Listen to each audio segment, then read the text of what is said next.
The Indy 500 is the greatest race in the world. These are cars that represent almost a rolling history book of American motorsport. Indianapolis is forever attached to your name. If you win that race, you are immortalized on the Borg-Warner Trophy. There's no other event like that.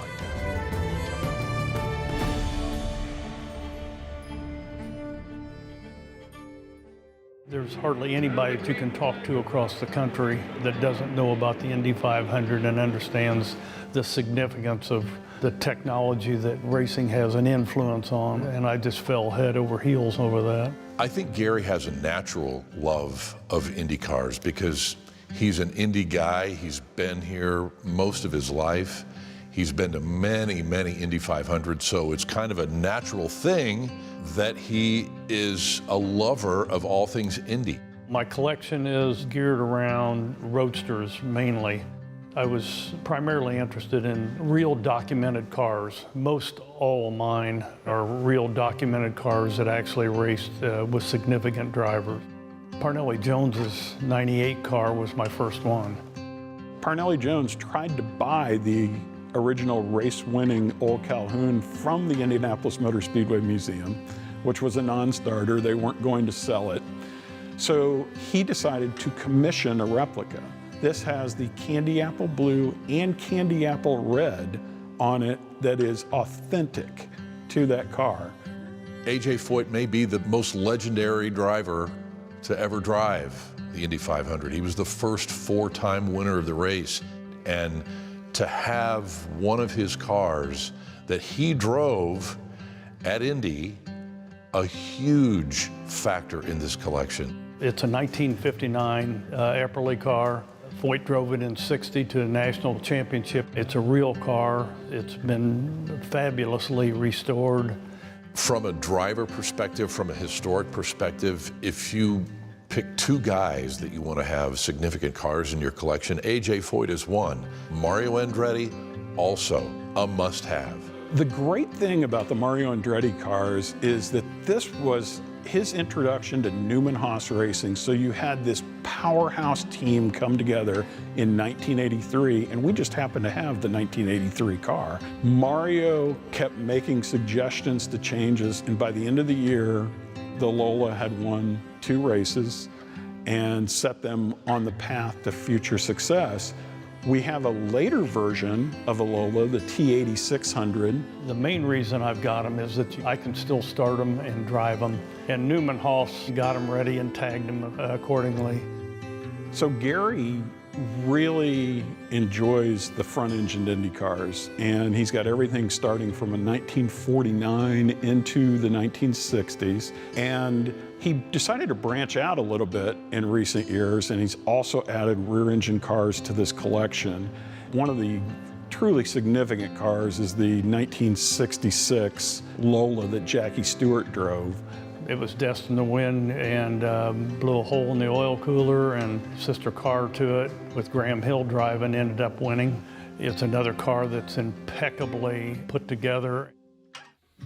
You can see by that 1969 car that Al Unser drove was that the technology and the race cars was changing. Al Unser, of course, 4-time winner of the Indianapolis 500, kind of an understated guy. And so in 1969, it was Vels Parnelli Jones' first race with Al Unser. And they're getting ready for the Indianapolis 500. It's a couple weeks before the race. Parnelli and Al are kind of messing around on motorcycles, and Al breaks his leg.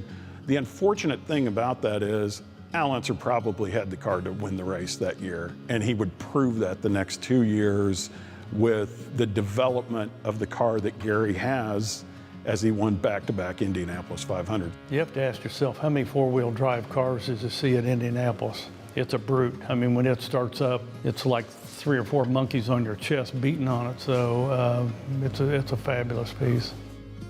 Janet Guthrie was amazing. A lot of people don't know she was a pilot, she was a flight instructor, and she became famously the very first woman to qualify and make the race at the Indy 500 in 1977. This car is significant in Janet Guthrie history because it's the last of the cars that she drove at Indy. She drove 3 times, 77, 78, and 79.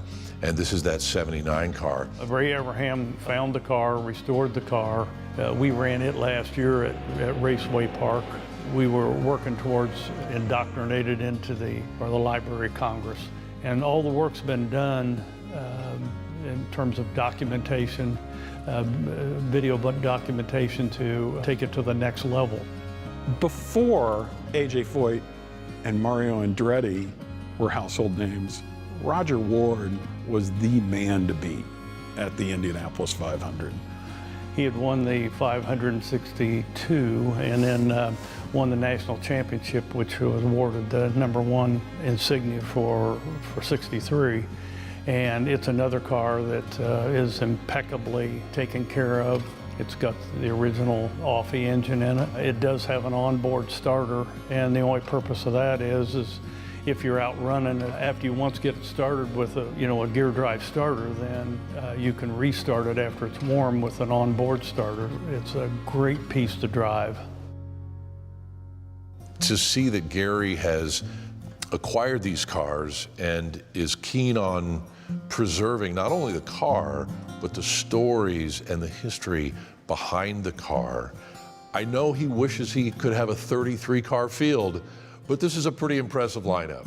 You realize how important this time is, and it's never going to go away. Cars that Foyt and Unser and Andretti drove, I mean, they are engineering marvels, and I'm a mechanic by trade, and I understand how important they are, and they have to be treated as such. I think we owe Gary Runyon a debt of gratitude that he is one of the people that is making these cars a part of history that we can see, that we can touch, and yeah, we can even hear them because they start up and run. My hope is that they get in the hands of people that have a passion just like I have and participate. I've had the time of my life owning them and participating with them. Just time to pass them on to somebody else.